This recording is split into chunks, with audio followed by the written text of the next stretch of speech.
حتی طلبه های ما، فضلای ما هم در این زمینه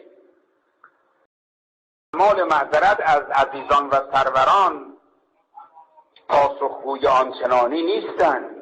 جناب آقای ربانی خراسانی که چهره آشناس برای همین عزیزی که در آموزش قرآن اینها خوب گوی سبقت را از همه رو بود، ایشون حدود 1 ماه قبل آمده بود پیش ما هم مؤسسه.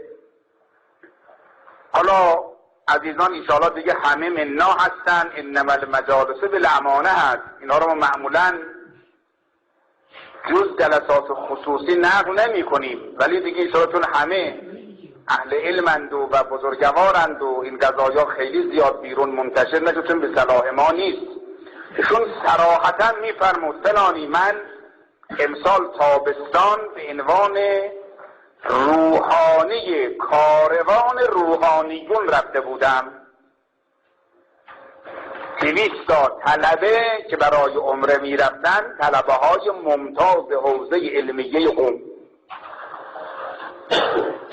خب اولین کاروان من بودم، با 200 تا طلبه رفتم، با اینکه اونجا من جلسات متعددی پاسخ به شبهات داشتم، جلسات متعددی خطر وهابیت را به اینها گوشزد می کردم، ولی حدود 30 تا از این طلبه ها تو جلسات ما نمی آمدن، می رفتن با این وهابی ها برای شما کنم اونس گرفته بودن، در داخل اینها لول می خوردن.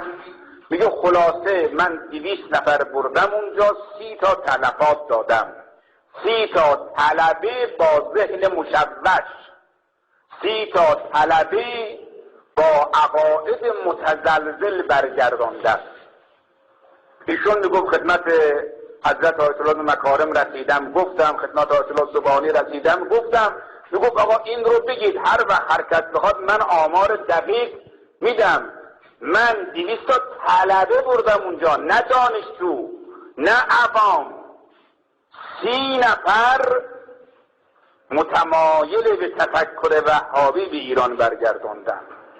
خب باید اینجا گفت انا لله و انا الیه راجعون.